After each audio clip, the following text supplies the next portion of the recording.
This segment is brought to you by Islamic Food and Nutrition Council of America.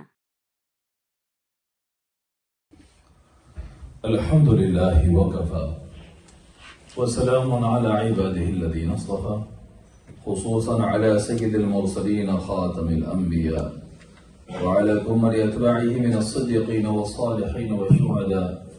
أما بعد فأعوذ بالله من الشيطان الرجيم. بسم الله الرحمن الرحيم.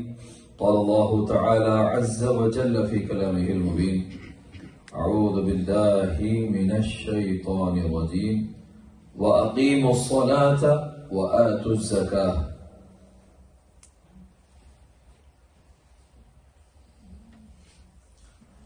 وقال الله سبحانه وتعالى: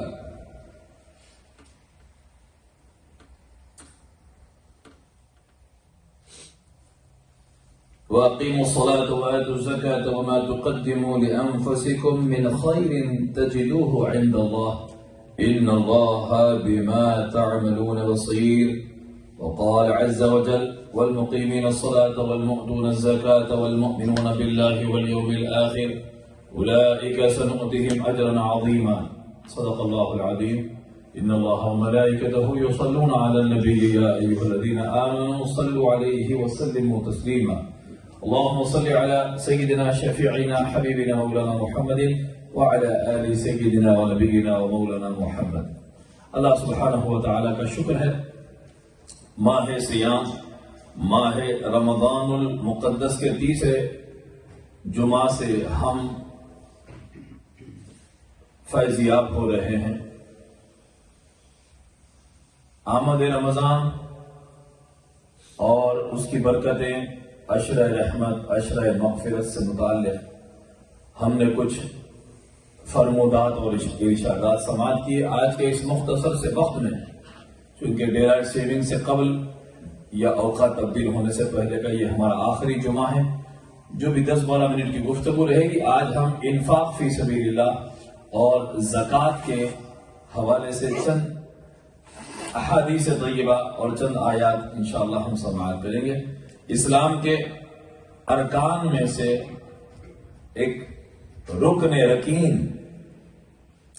سالانہ زکوٰۃ کی ادائیگی ہے۔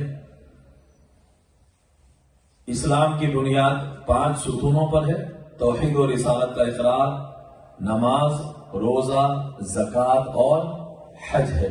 الحمدللہ تعالی پورا عالم اسلام اللہ رب العزت کی توفیق سے جن کو رب تبارک و تعالی نے استطاعت عطا فرمائی، صاحب نصاب بنایا، اور جن کو رب العالمین نے رغبت اور خوشی کے ساتھ اپنی بارگاہ میں زکوٰۃ ادا کرنے کا اہل بنایا، خوش نصیب افراد ہیں۔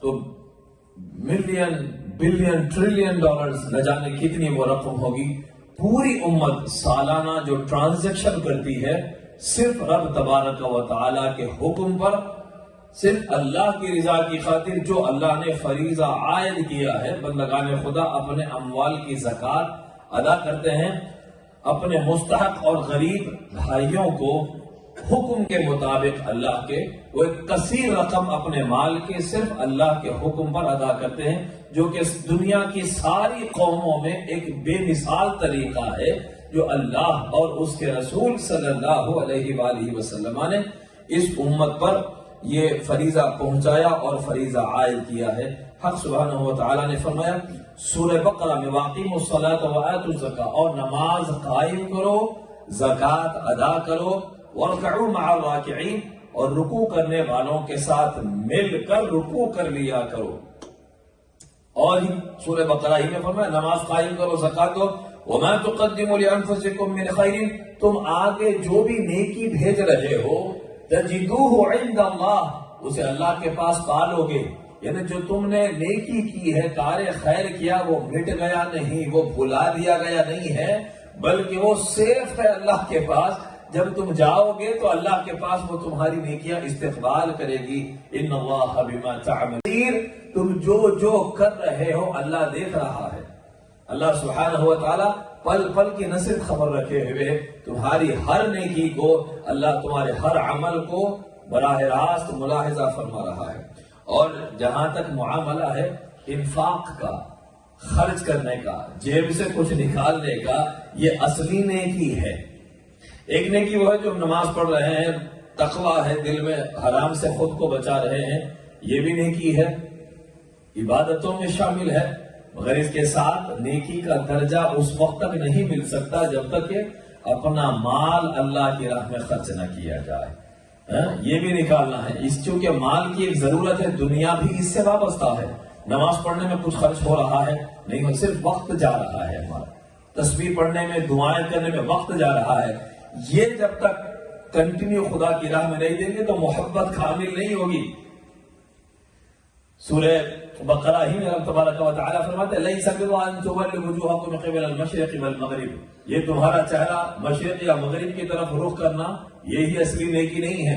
وَلَكِنَّ الْبِرَّ مَنْ آمَنَ بِاللَّهِ وَالْيَوْمِ الْآخِرِ، اصلی نیکی اللہ پر اور آخرت پر ایمان لانا ہے، ایمان سب سے بڑی نیکی ہے۔ وَآتَى الْمَالَ عَلَى حُبِّهِ، اور اللہ کی راہ میں اپنا مال خرچ کرنا یہ اصلی نیکی ہے۔ بس یہ تو رخ ادھر کرنا، کعبے کی طرف رخ کرنا، عبادتیں کرنا یہ بھی ہے، مگر اصلی نیکی کیا ہے؟ ایمان اور یوم اللہ اور آخرت پر ایمان کے بعد مال خرچ کرنا، مال نکالنا۔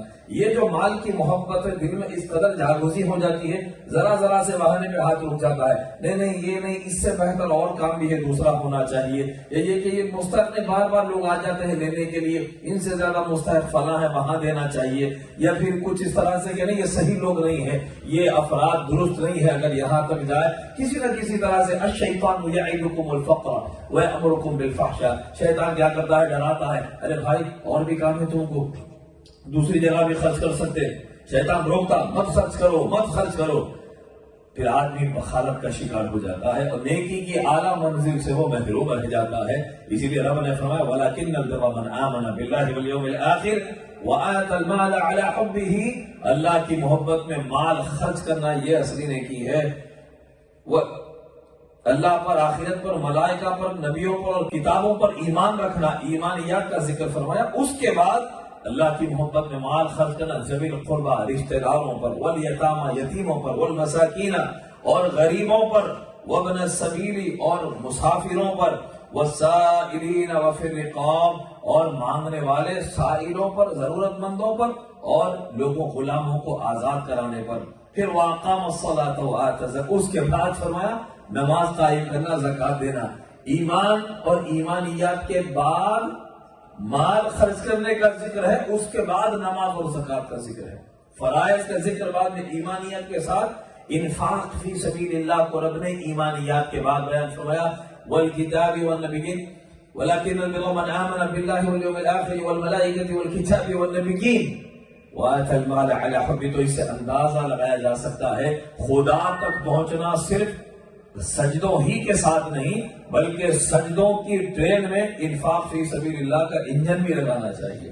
مال خرچ ہو رہا، یہ دل سے اس کی محبت بھی نکلے، خوب خدا کی راہ میں مال خرچ کیا جاتا رہے، اور ایک انفاق کے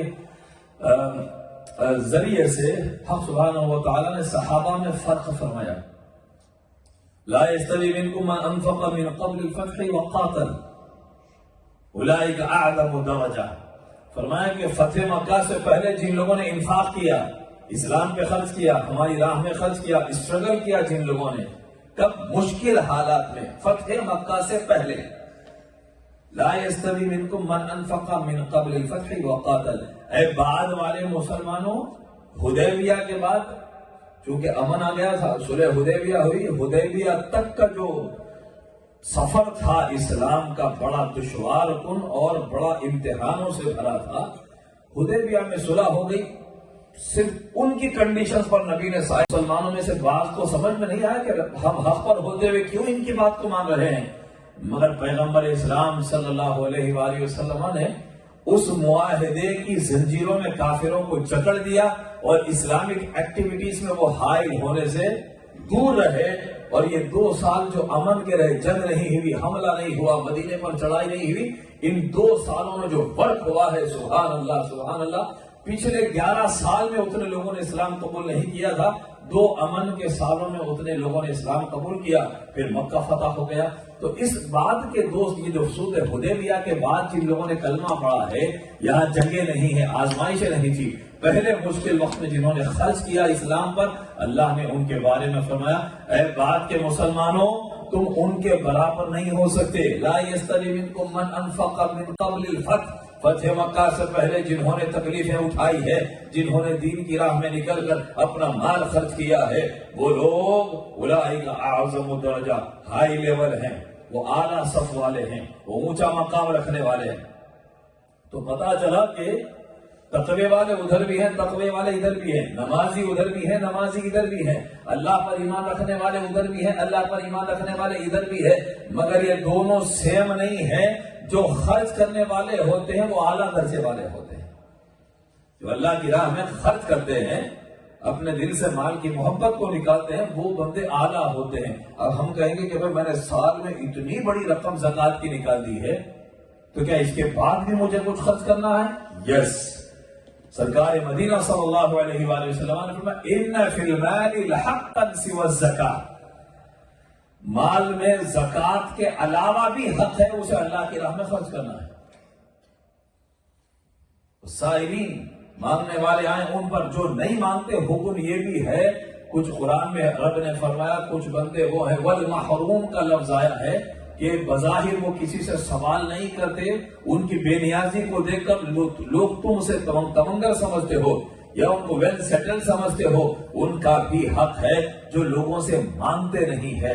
یہ اگر لوگوں کی زندگیوں میں ہمیں جستجو کرنی ہے، لوگوں کے حالات کے بارے میں دریافت کرنا ہے، تو اس نیت سے کرنا کہ کسی کیا ضرورت ہے، پتہ نہیں کون کن حالات سے گزر رہا ہے، اس ناطے لوگوں کی خبر گیری کیا کرنا چاہیے۔ تو ان کو اللہ کی راہ میں زکوٰۃ کے علاوہ بھی حق دینا ہے۔